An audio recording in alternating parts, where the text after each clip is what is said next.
this September the 14th Picks edition of the MLB Gambling Podcast on the Sports Gambling Podcast Network is brought to you by DraftKings Sportsbook. Download the app now, use the code SGP. New customers can score $200 in bonus bets instantly when they bet just $5 on football, only on DraftKings Sportsbook with the code SGP. We're also brought to you by Game Time. Snag the tickets without the stress. Use the promo code SGPN on your first purchase to save $20. Download the Game Time app and use the promo code SGPN. We're brought to you by Underdog Fantasy. Play the Underdog Pick'em in college or NFL and win up to 20x in one game. Use promo code SGPN at Underdog Fantasy for a 100% deposit bonus up to $100. And finally, we're brought to you by Hall of Fame Bets, the sports betting research platform for parlays, player props, and game lines. Download the Hall of Fame Bets app or visit hofbets.com. Use the code SGPN to get 50% off your first month and start making smarter bets today. Welcome, everybody, to the MLB Gambling Podcast on the Sports Gambling Podcast Network. My name is Malcolm Bamford, coming to you from Newcastle upon Tyne in the northeast of England. Today is Wednesday, the 13th of September, and we have a mini card, 9 games for Thursday, September the 14th. And here to help me pull them all apart is Mr. Scott Reichel. Hey, Scott, how are you doing? Yeah, doing pretty well. Looking forward to going through the games. Bit of a smaller card, not complaining. Should be a fun day.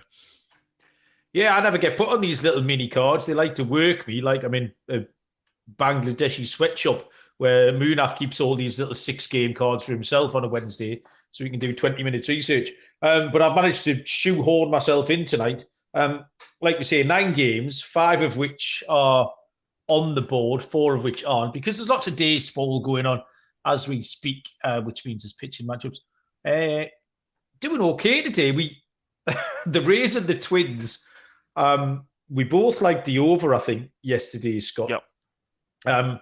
And then, because I had some time on my hands, I started looking around with player props and stuff like that. And I ended up backing Taj Bradley to go over on earned runs, walks, and hits.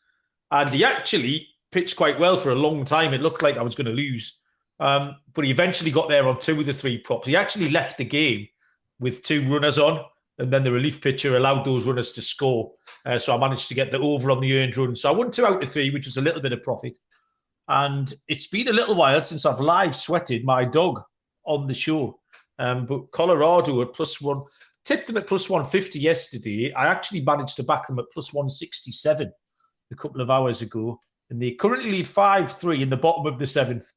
So we could get a live implosion, or we could get a live win in the next 40 minutes or so. And Cleveland lead 5-1 against the Giants. We both liked Allen more than Harrison in that spot as well, Scott. So going along okay.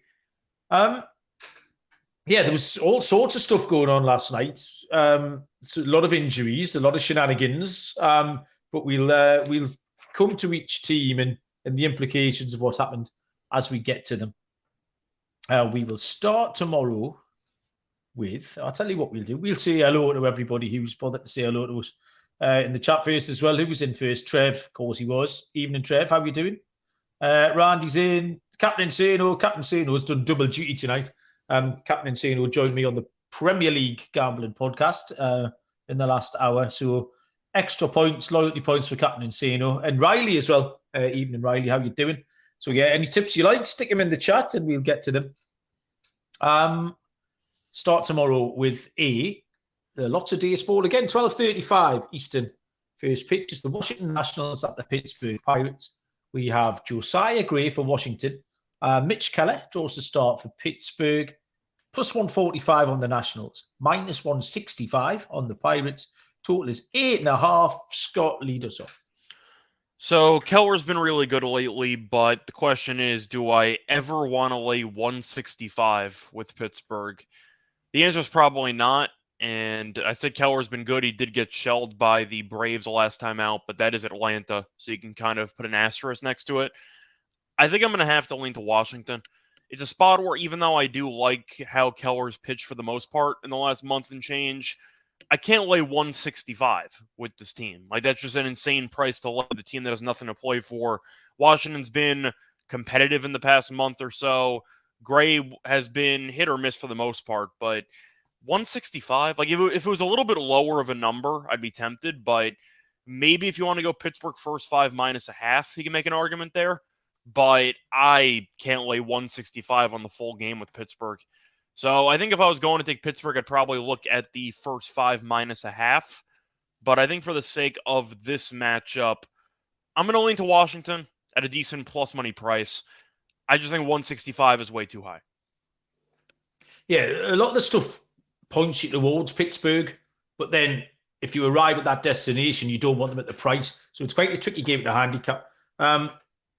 Captain Insano saying that Keller has his ERA is a full 2 runs better at home. So that's one of those things that points you towards the Pirates. To me, Josiah Gray looks gassed. He just looks in need of a break now. We followed him all season. I don't know how many innings he's pitched, actually. But he was doing well for us early in the season. But at this point, he does look ready for his winter break. He just doesn't have it anymore. I'm just trying to pull up how many innings he's pitched. Maybe 140 something, I would guess at. 141. I tell you what, Scott, I'm a very shrewd judge. So yeah, he just looks tired to me. Pittsburgh are too short a price. I'm going to take Pittsburgh team total in that handicap that Josiah Gray's gassed. What will this be set at? 4.5 maybe. I'll take the over 4.5. I think Pittsburgh can get some runs off him. We'll go along next to a 110 Eastern first pitch. This is one of the games that are off the board. There are 4 of the 9 that we don't have lines on so far tonight. And it's Cincinnati have a TBD pitcher as they visit the Detroit Tigers, who have Reese Olson going for them. So no lines at all. I can give you a little bit on Reese Olson, 3-7 on the year with a 4.50 ERA. He's bang average is what he is. However, his last 3 starts have been okay. You caveat that with 2 of them were against the White Sox and the other was against the Yankees when the Yankees just weren't hitting even a little bit. So I think since you've got a little bit more in them than that, Cincinnati are hanging on in this wild card race. Stat of the day, Scott, I'm going early. Cincinnati have got the best winning percentage in interleague play this year. They've got a 641 winning percentage. And that would be enough to make me want to back them here. But I don't know who's pitching for them. I know Brandon Williamson I don't like, but he's going tonight, I think. So he'll not be an option. Maybe Hunter Green? Got no idea anyway. But yeah, I'm looking at Cincinnati for a win because Olson's bang average. In Cincinnati, you've got a couple of things going in their favour, but I'd want to see the prices first. I think I'm going to agree with you with Cincinnati. It's a bit tricky not knowing, once again, who's going to be pitching for one of these teams. Olson, as you said before, has been good in his last 3 starts, but the level of competition hasn't exactly been that high. To look at his home numbers here, his ERA is actually worse at home than on the road. 4.89 ERA.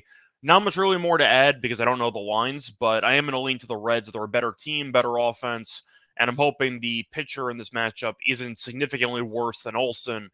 The counter argument would be, of course it won't be, because it's pretty difficult to find a pitcher that's significantly worse than Olson. So I'll go with the Reds. I just think that they have the better offensive firepower. You mentioned the interleague record, but I do think looking at this matchup, Olson, I do think his recent form is more of a mirage, and I think the Reds can get to him. I'll go with Cincinnati, but it's tricky not knowing the price. That was it. That's why I mentioned Williamson, really, is one of the only Reds pitchers that I wouldn't like in this spot. The others, you kind of would automatically lean towards Cincinnati. The Rockies have tagged one on. The Rockies are 6-3 up. Come on. Okay, we'll move on. I'll tell you first. It's 7-3, by the way. Oh, is it? Yeah, 7-3. If they score one more, I'll get the automatic payout. My book pays out if they go 5 runs in front, which is a little fun thing. DraftKings is back in full swing with another week of epic NFL coming. DraftKings are an official sports betting partner of the NFL and will give new customers $200 in bonus bets instantly when you bet just $5 on a game. No one's missing out on the action this season. All DraftKings customers take advantage of 2 new offers every game day this September. Get in on NFL Week 2 action with DraftKings Sportsbook. Download the app now. Use the SGP code to sign up. New customers get $5. Take home $200 instantly in bonus bets, only on DraftKings Sportsbook with the code SGP. The crown is yours. Gambling problem, call 1-800-GAMBLER. See DraftKings.com/sportsbook for details and state-specific responsible gambling resources. Bonus bets expire 7 days after issuance. And we'll tell you about Game Time. The ticket people doing a great job here for us. Lots of the network people have used Game Time for things like sport, music, comedy, theatre, getting killer deals on last-minute tickets. The best price guarantee is an outstanding feature. Game Time guaranteed to credit you 110% of the difference if you find tickets in the same section and row for less. So you can forget planning months in advance. Get your tickets and start looking forward to the actual event that you're going to. Really great features all over this Game Time app. Download the Game Time app, create an account, use the code SGPN for $20 off your first purchase. Terms apply. Create an account, redeem the code SGPN for $20 off. Download Game Time today. Last minute tickets, lowest price guaranteed. Next up is a 2:10 Eastern first pitch between the Miami Marlins and the Milwaukee Brewers. I only very recently saw Yuri Perez listed as the Miami pitcher. And Adrian Hauser is confirmed for Milwaukee. No lines for this one, Scott.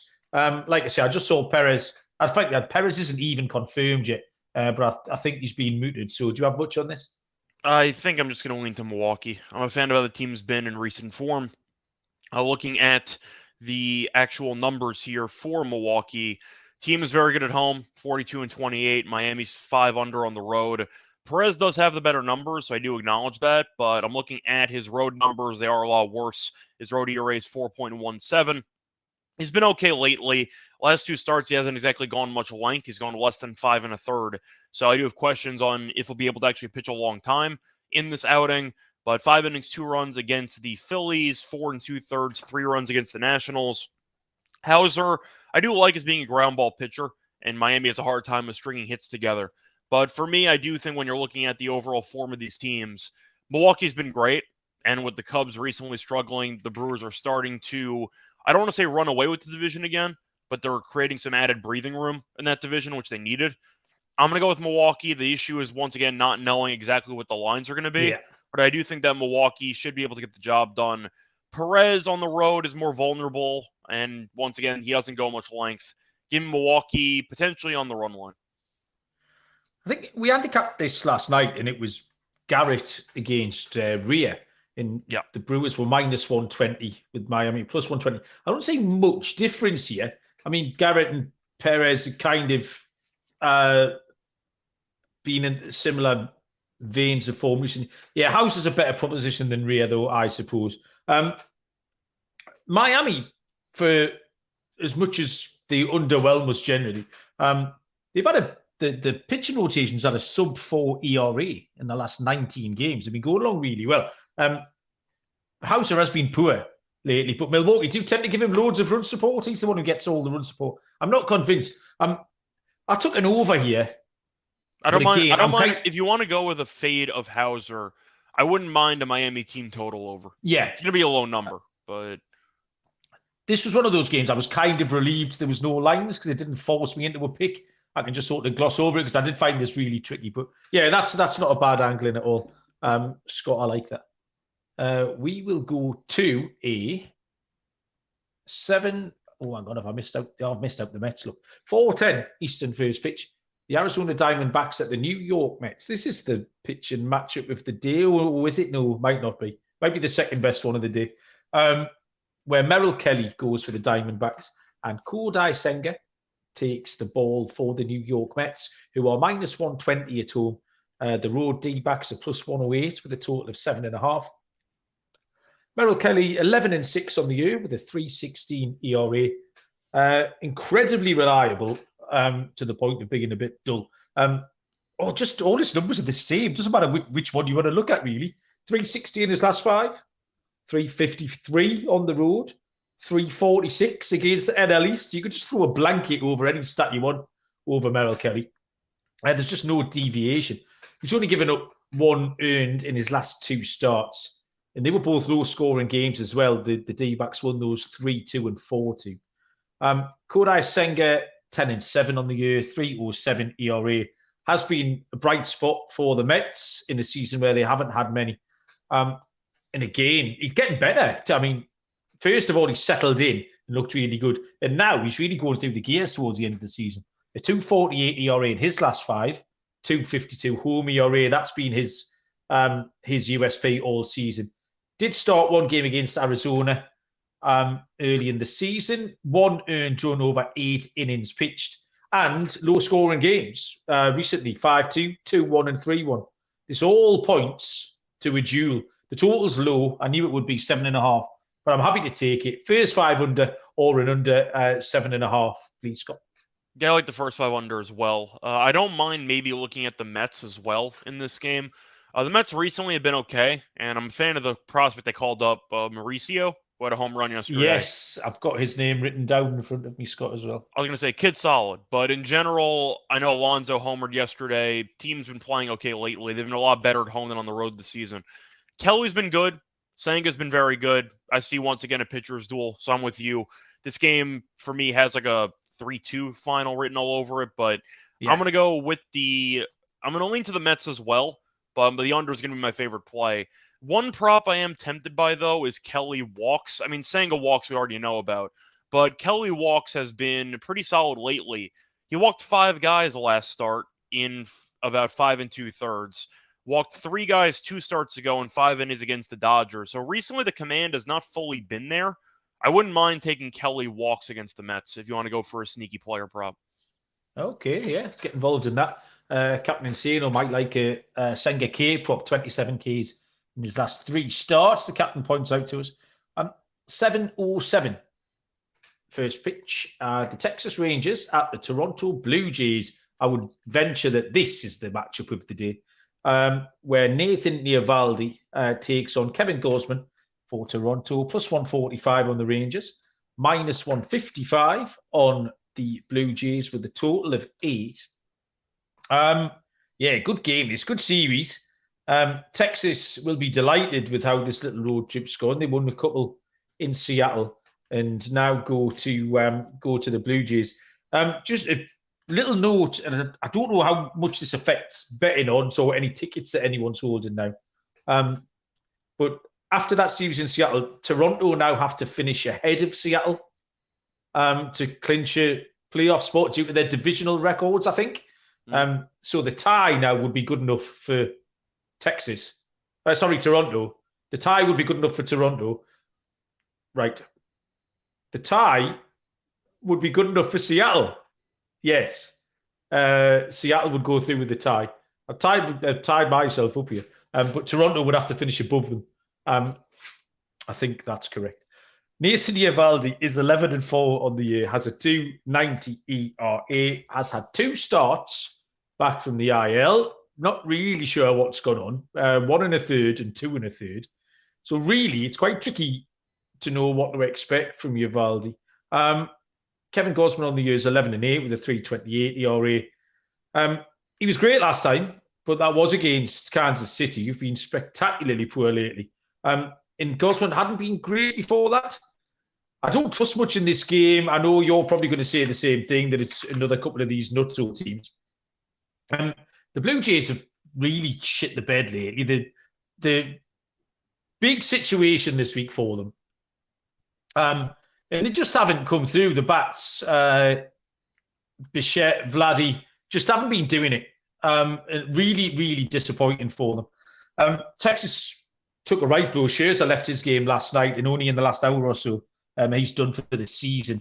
That's the end of Max Scherzer. So with nothing much to trust here, the Texas Rangers did score runs in Seattle. Seager is absolutely raking. He's first in the league in WRC+. He's usurped Ohtani and Mookie Betts and everybody else. And the Blue Jays can get some runs off Eovaldi as well. I'm going to take the over 8. Please, Scott. Yeah, I'm on the same page. I think that even though you're looking at what should be a pitching matchup, I think there's reason to be skeptical of both starting pitchers here. Now, Gausman was great.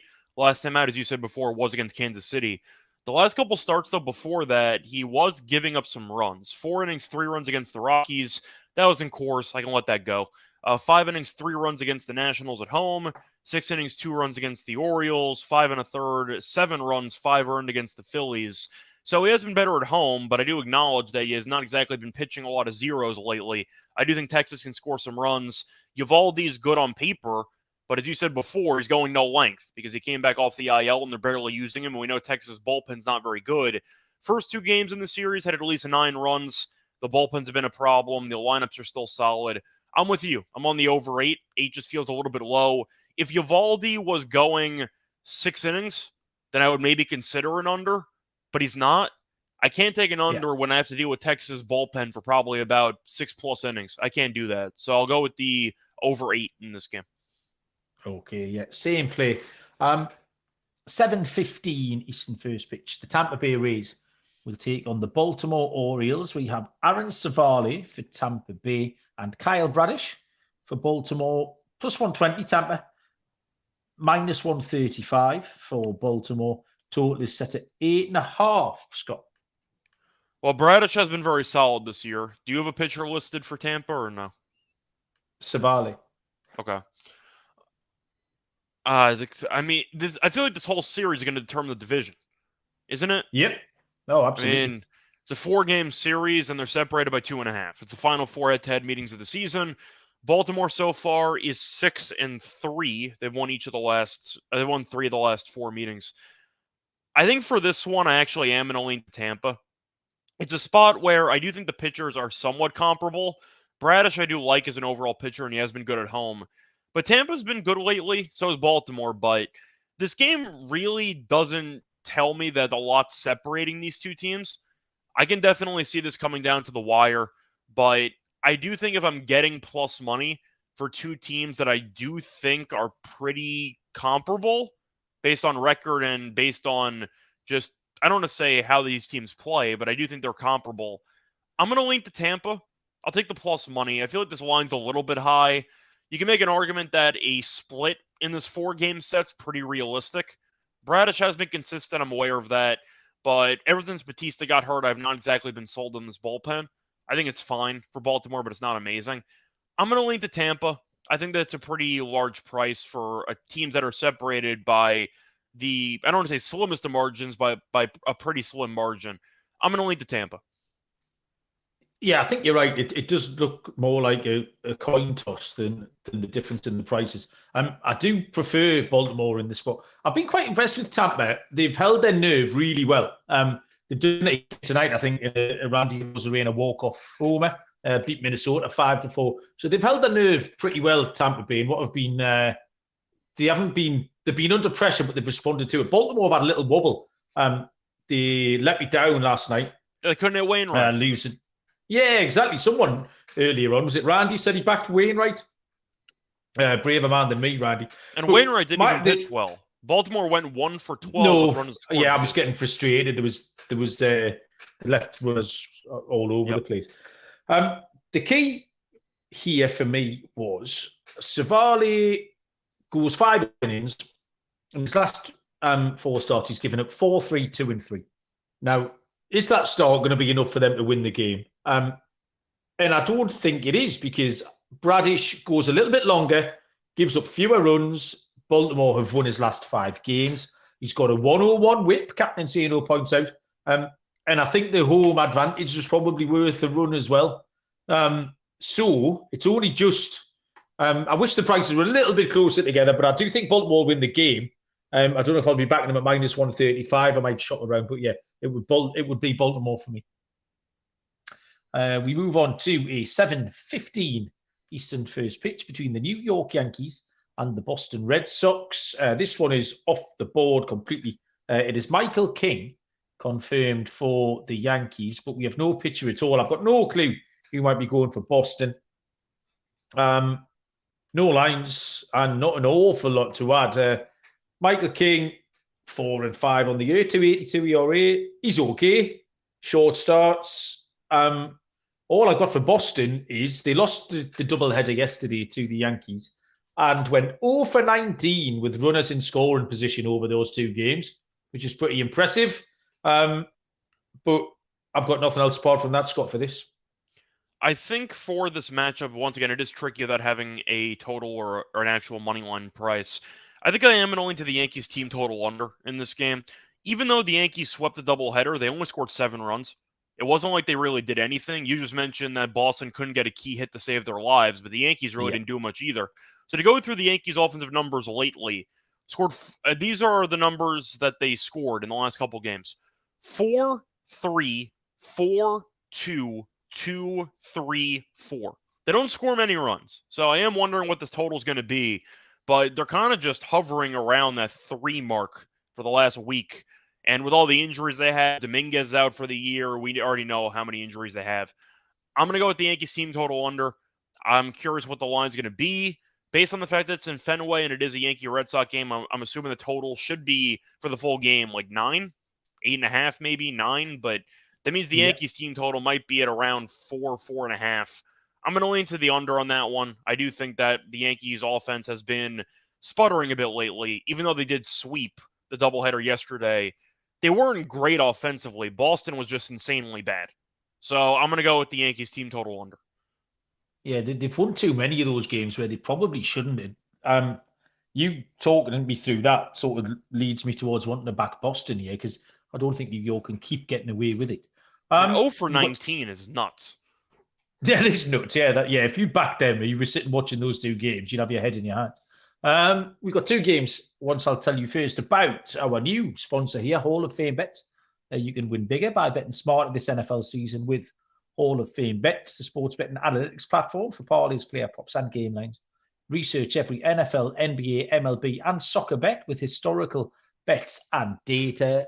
You can put your parlay idea into Hall of Fame Bets Parlay Optimizer 2. You'll get things like hit rates broken down by leg, expected probability for the entire parlay.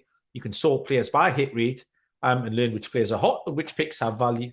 So stop betting in the dark. Join over 30,000 users researching with Hall of Fame Bets to craft more intelligent, data-driven parlays. Download the Hall of Fame Bets app or visit hofbets.com. Use the code SGPN to get 50% off your first month. Start researching, start winning with Hall of Fame Bets. And finally, for today, Underdog Fantasy. A great way to play alongside your favourite football team is the Fantasy Pick'em game. Pick between 2 to 5 players, select whether they'll go higher or lower on one of their stats, and then do what we all do every Sunday night: watch the games. Win up to 20 times your money in a single game by going 5 for 5. It's a fantasy game, but you can win real money. Watch along, make your picks, and maybe make a little cash on Underdog's mobile app or website, underdogfantasy.com. When you sign up with the promo code SGPN, Underdog will double your first deposit up to $100. That's Underdog Fantasy, promo code SGPN. Okay. 2 games to go. This one is right off the board, unfortunately. 7:40 Eastern between the Minnesota Twins and the Chicago White Sox. Kenta Maeda for Minnesota. Nobody for the Chicago White Sox. Scott, do you have much on this? For this one, I think I'm just going to lean to the over in this one. Both teams offensively have actually been decent lately. The White Sox were involved in that crazy game where they were down, 9-0 yesterday? And came all the way back just to lose anyway? Yeah, well, pretty sure that happened. Remember, I was live sweating that over, wasn't I, when we did the show? That was somehow game 1. That went under. Yeah, that buggered up, and then obviously there was 21 runs in the second game. I was going to say game 2. I'm pretty sure Kansas City was up 9-0, and then the White Sox scored 9 straight runs, and then the Royals won the game anyway. So that game was a little bit bizarre. Minnesota did lose a couple games there to Tampa. No real shame in that. We know Tampa's a better team than Minnesota. The White Sox still are a bad team, but they're at least scoring some runs. Maeda's been okay. Doesn't really go any length. 5 1/3, 2 runs, 5 innings, 3 runs, 4 innings, 6 runs, 5 innings, 3 runs, 4 innings, 3 runs. So I do think that the White Sox can get something across against them. And as for the White Sox, we know this team can pitch, and Minnesota's pretty good at hitting. So for me, I'm going to lean to the over in this one. I think you're going to see some runs here. Maeda, even if he pitches fine, doesn't really go any length, and that is a concern for me. So I'm going to go with the over in the spot. Well, he hasn't even been great no. in these shorter starts. So he can certainly contribute 2 or 3 before the Minnesota bullpen do similar. And like you say, the White Sox have scored a few runs lately. They're not a team to trust particularly. I don't know. It was Timmy Toussaint who gave all those runs up where we handicapped him a lot. I seem to think making use Scott in the last few weeks. To be fair, we handicapped him in comparison to Lyles, and Lyles also gave up 7 runs, so it kind of canceled out in the end. But yes, Toussaint was not good. Yeah, I've got it over 8.5 written down, and I don't know where I got that number from. It's very possible I just wrote it in the wrong box from the game above. But anyway, whatever the total is, we'll be taking the over. It'll be around about there, 8.5, 9, maybe something like that. Okay, the final game on the slate. We do have lines on this one first pitch between the San Francisco Giants and the Colorado Rockies. Logan Webb goes for the Giants, and it is Chase Anderson for Colorado, who are plus 210 home puppies. The Giants are minus 255, and the total is at 10.5, Scott. So even though I do like Logan Webb as a pitcher, and even though I do acknowledge that Chase Anderson has been a laughingstock for a decent portion of the year, nothing's really changed. He actually got shelled by this exact Giants team on the 9th in his last start. 3 1/3, 6 runs. I don't mind the over in this one. I think, once again, Anderson's useless, so I do think that the Giants should be able to get something across. The problem that I do have with the Giants and with Webb is that even though Webb's been good recently, or he's been fine, he has kind of regressed over the last month, and he is in cores. I'm going to lean to the over. I think you'll see some runs here from what we're watching in the Rockies game right now. They've actually scored some runs in the series, but I think when you're looking at this spot, I can't back Anderson. I really wanted to because the Giants have not played well against the Guardians for the last couple days, but Chase Anderson is so bad. I think I'm just going to lean to the over. Giants team total over as well, but I do think you're going to see a lot of runs in this game. I'm going to go with the over. Ooh, I've just noticed the Cubs have got the bases loaded in the top of the 8. I am going to take Colorado for pretty much all the reasons that you want to. I just am so... If it was anybody besides Anderson, I'd take it. I mean, they won. Well, they won. I'm not going to say they won 2 in a row because that would be the ultimate mush on my own bet. But yeah, they beat the Cubs yesterday 6-5. They are in the lead at the moment, 7-3. And we talked about the Giants. I faded them right in this game today. They're currently 5-1 down against the Cleveland Guardians, saying that they had the 29th worst, the 29th ranked WRC plus in the second half of the season. I mean, Colorado do have the 30th, so they are one place above their opposition. But 210's, plus 210's too big. I don't want the Giants. They're rubbish. They're boring. Bryant came back and homered in his first game last night. Again today. Did he really? There you go. 2 for 2. He's going to make all the difference then. And Chase Anderson's last 2 home starts against the Blue Jays and against the Yankees have been all right. It's certainly good enough to keep the Giants in a little bit of check. So, yeah, let's keep rolling with the Rockies. We're paying my house money unless something terrible happens here. Yes, God, that is great news. Colorado, then at plus 210. We'll play that up tomorrow. And that, in a cheeky half an hour, is all the games handicapped, Scott. We need a lock and a dog. I haven't got one. Do you have anything yet? I can make something happen. Well, I'm definitely taking Colorado as my dog. That's okay. You can get that. Well, you're halfway there. Sorry?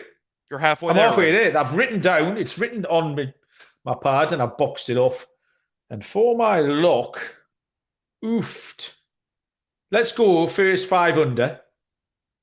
Arizona and the Mets. Really like both pitchers.